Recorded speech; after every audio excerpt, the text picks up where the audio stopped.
What's up, guys? Welcome back. So today I'm going to be giving you some foods that you should start avoiding while you're trying to either manage your anxiety or recover from anxiety disorder. This was a huge mistake that I made, especially probably the first half of my anxiety journey. I thought I could just keep eating whatever I wanted.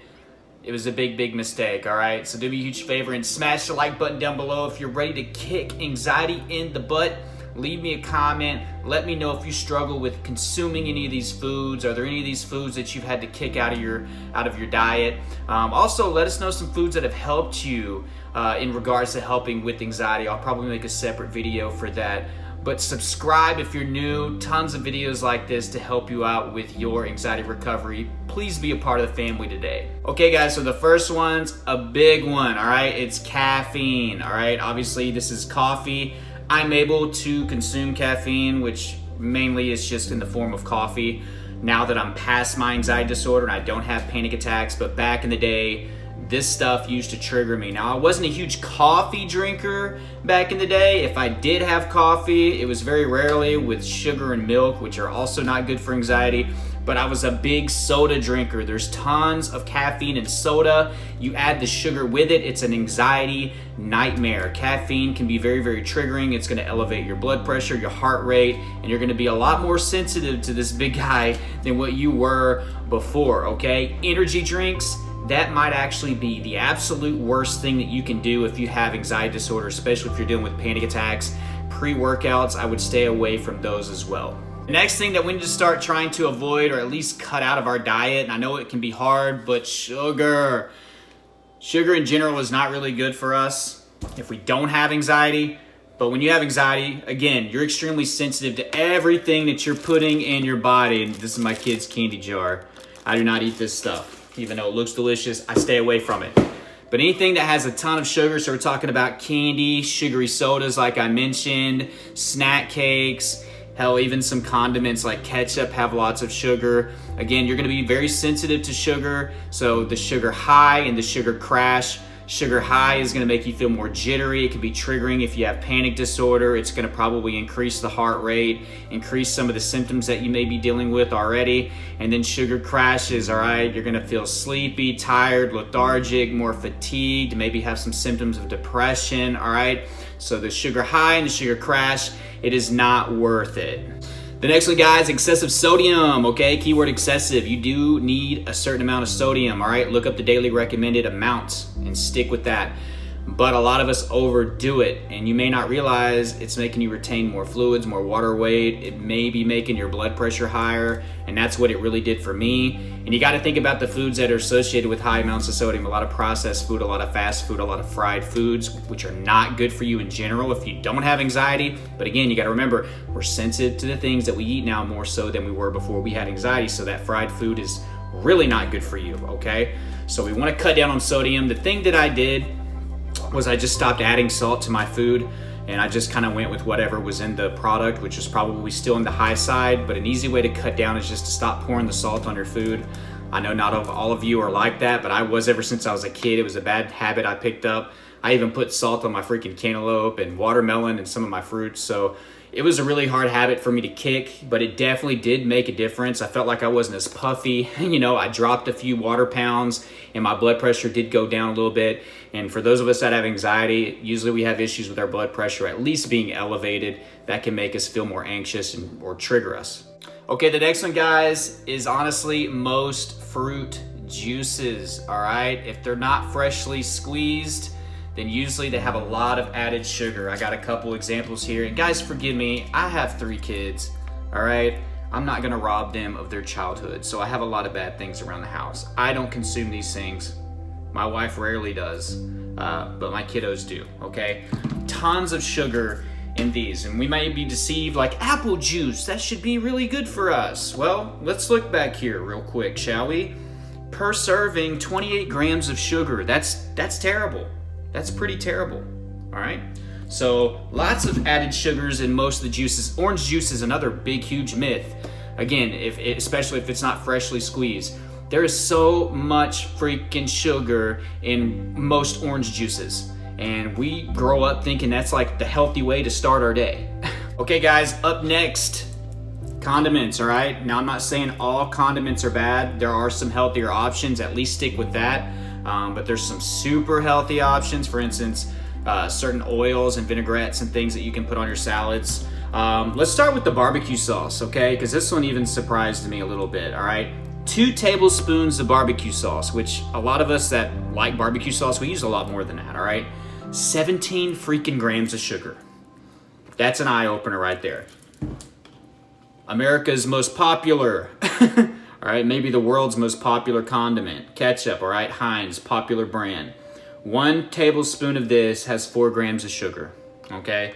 So think about how much sugar you're ingesting by using condiments. That's not good for your anxiety. Okay, guys, the next one, and it's a huge pet peeve, all right? Unhealthy breakfast options. These belong to my kids. Again, I'm gonna let them live, all right? I was eating stuff like this whenever I was a kid. We got some classics here. Reese's Puffs, all right? Man, this stuff, it's bad for you, but it tastes freaking delicious. I ain't gonna lie. Apple Jacks is another classic. So let's think about this, all right? In just 1 cup of Reese's Puffs, 1 cup, small amount, that's 12 grams of sugar, okay? Most of you guys, if you're an adult, you're probably having 3 cups of this. So that's 36 grams of sugar. You douse it with milk, we're probably close to 50 grams of sugar, all right? Do the math. About the same with this, okay? We grew up thinking that this stuff was actually a great way to start the morning. It's not, okay? There's tons of other ones, frozen waffles, pancakes, we have that for the kids. I'm looking like a bad father in this video so far, all right? Breakfast sandwiches like this, which usually turn out to be disappointing taste-wise anyways. We wanna have some healthier options, okay? And I'm gonna make a video separate for that. Also have a diet cheat sheet that is in my course down below in the description in the first pinned comment. I show you what you need to eat for all 3 of your meals throughout the day. But right now we're talking about the unhealthy stuff to start avoiding. The next one, guys, is excessive dairy. I'm gonna say excessive because I think you can get away with some cheese here and there, some small amounts of dairy. I'm able to do that still. I was able to do it then, but I did notice that I was pretty intolerant to it whenever I had high anxiety. And honestly, ever since I had bad anxiety, that intolerance kind of carried over. So I've always kind of kept the dairy amounts low, but I'll start with milk. Again, guys, we're pouring this all over our cereal. You know, we grew up thinking that this is gonna make us strong. It's good for our bones. Nah, maybe a small amount, right? Look at the sugar and the carbs in just 1 small cup. Guys, you don't understand how small of a cup. Whenever I'm talking about a cup, I'm not saying this, okay? When I say a cup, you're thinking, I have a whole cup of milk. No, I'm talking about a small measuring cup, all right? You gotta start thinking like that. 12 grams of carbs and 11 grams of sugar. And if you're pouring this on top of sugar for your breakfast, that's not good. This right here would give me like diarrhea pretty much whenever I had anxiety. So I know everybody's different. You can let me know what milk has done to you since having anxiety. And tons of cheese. That didn't help me out. I ran into constipation issues, TMI, but I had a lot of stomach issues when I had anxiety. My gut was all messed up. This did not help me with the constipation department.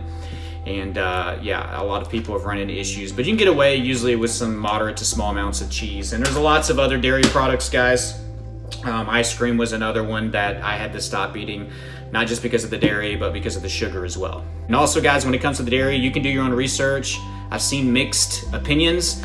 There's some articles that say that milk is just terrible for your anxiety. It's an inflammatory. It's not good for your mental health or your body in general. And then there's some articles that don't really mention it at all or say it's not a big deal. So you kind of have to just see how it works for you and then learn from your mistakes.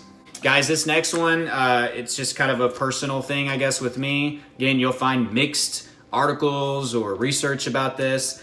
But there's this huge thing like yogurt is so good for you. It's packed with so many nutrients and probiotics, okay? And the probiotic one, and that's pretty much the reason I'm bringing this up, because we understand as anxiety sufferers, especially the longer that you've had this, that you got to fix your gut health. And we hear probiotic all the time. And it is important. We want a good balance of good and bad bacteria within our digestive system. Probiotics is supposed to help that. So we see probiotics on some delicious yogurt and we're like, yeah, we'll get that. But guys, I want you to start paying attention not to only the labels on the back of your yogurt, but everything that you buy, and pay attention to the stuff that's in it, because this small little thing of yogurt right here has 17 grams of sugar, and that by itself, to me, makes it not worth it, okay? There's tiny amounts, 4% potassium, there's 15% calcium, right? And you get a little 5 grams of protein. There is some good protein in some of these, but they'll throw the probiotic thing on it, and in the end, it's doing you more harm than good, okay? Sure, you get a couple probiotics in a small thing of yogurt, but then you gotta deal with 17 grams of sugar in just a small thing like this. And in my opinion, you can let me know down below what you think and your experience. I don't think that that's a good option. Try to find the healthiest option of yogurt at your store, if there even is one. The one with the lowest amounts of sugar, okay? Next one, guys, is for my heartburn, my GERD, my acid reflux, friends. I suffered from that severely, but I started to notice when I ate certain foods, I would have heartburn immediately after, and it would last for hours. And I had to actually cut these things out. I can eat these things now because I don't have the anxiety, but I had to cut them out for a while, okay? So chilies, all right? Hot dogs, and then whenever you combine this stuff with a lot of bread, that's gonna really, really aggravate the heartburn situation. Chili was one of those that I had to do away with, and this is our favorite brand, Wolf brand chili. Yeah, we get it with the beans. You know how that goes. But good stuff, right? It's yummy, it's delicious, but something I figured out, chili is not good for the heartburn. And then I think this is a guilty pleasure of so many freaking people, and it's pasta, spaghetti sauce. This is Prego, flavored with meat. This stuff right here, heartburn in a can for me. And then heavy carb meals. Pasta is a perfect example of that, just really heavy. Stuff like that would weigh me down. I'd get heartburn. I'd eat a heavy meal like that. My blood pressure would go up, my heart rate would go up because I was sensitive to that stuff. Sometimes I was thinking that I was having a heart attack right after consuming things like that. You know, I'll throw just big meals in general, really, really big and heavy meals with a lot of bread or pasta and chili and sauce and tons of meat. I would basically get the meat sweats, my blood pressure, my heart rate, my chest would tighten up. It was a bad story. And the next thing, guys, is just processed food in general. And this is gonna be the hardest thing for you to avoid because it seems like probably 90% of everything seems to be processed, okay? So at least try to stick with the healthier processed options, but we wanna kinda get to whole foods where the food is the main ingredient, right? If you got a ton of ingredients in it, then it's processed, all right? So whole natural foods. I just have some examples here because I'm not gonna dig out my whole pantry, but you know, things like this. We got chips over here, TV dinners, frozen stuff. I got nuggets in there, taquitos. Again, a lot of this is my family's. And to be for real, for the record, I pretty much eat the same thing every single day. I either eat chicken or fish, and I eat brown rice, and I eat veggies with it. I eat boiled eggs. I have a protein shake every day. If I do eat breakfast, it's healthy. It's either oatmeal or banana or something like that. That's my diet. I'm pretty boring when it comes to it, and I stick with it, all right? But I do have a lot of unhealthy foods in the house to actually show you guys, so. But if you made it this far in the video, go down below in the comment section, and in all caps, I want you to put, "We are what we eat." We are what we eat. Also, a quote that I love is, "Let food be thy medicine," all right? It's super important to eat a healthy diet. I'm gonna make another video about that. But first, we gotta start cutting some of these things out, okay? You ain't gotta cut it all out at once. Some of you are able to do that. For others, it's gonna take time. You gotta expose yourself to different eating habits. So cut one thing out this week, and then the next week add another one, all right? But there's so many different parts to recovery. Diet is just one thing. Sure, 90% of our serotonin is produced here. It's very, very important. Probiotics, what we eat, right? But there's exercise, there's mindfulness, there's exposure, there's a daily routine, right? There's self-love, there's identifying and working on the root causes of our anxiety, right? I cover every bit of that in my course, Elite Anxiety Bootcamp, including the diet more in depth, right? The diet that you should be eating in my course. I'm gonna put that down below in the description and in the first pinned comment. Super affordable for the amount of information that is packed in there. If you're wondering about what's exactly in that course, the curriculum is right there on the sales page, so you can actually see every single video. There's close to 100 on there, including downloadables for you to go through. It'll take you a while to get through it. I wanted it to be a lot, right? Not something you can get through in a day. So go check that out, be a part of that. It's helping so many people. It's my blueprint, step by step, on how I recovered from health anxiety, panic attacks, and generalized anxiety disorder. If you've never tried therapy, I'm gonna throw a link down there for that as well. You can get started on the phone, the laptop, the PC. You don't even have to leave the house. There are other resources in my socials down below. Please guys, like this video if you got some value. I'm gonna have a healthy version coming out soon, so stay tuned for that, which means you do need to subscribe. And if you are a subscriber for me, I've been uploading every day now. I think we're up to 12 or 13 days in a row. You need to turn on notifications, okay? I don't want you to miss anything. I may even go to 2 uploads a day. So hit the bell next to the subscribe button so you can get notified when I put these videos out. Watch this video right here. It's actually a video that I made a while back about foods that you should eat, okay? So check that out. And until next time, guys, I love you all. Keep fighting.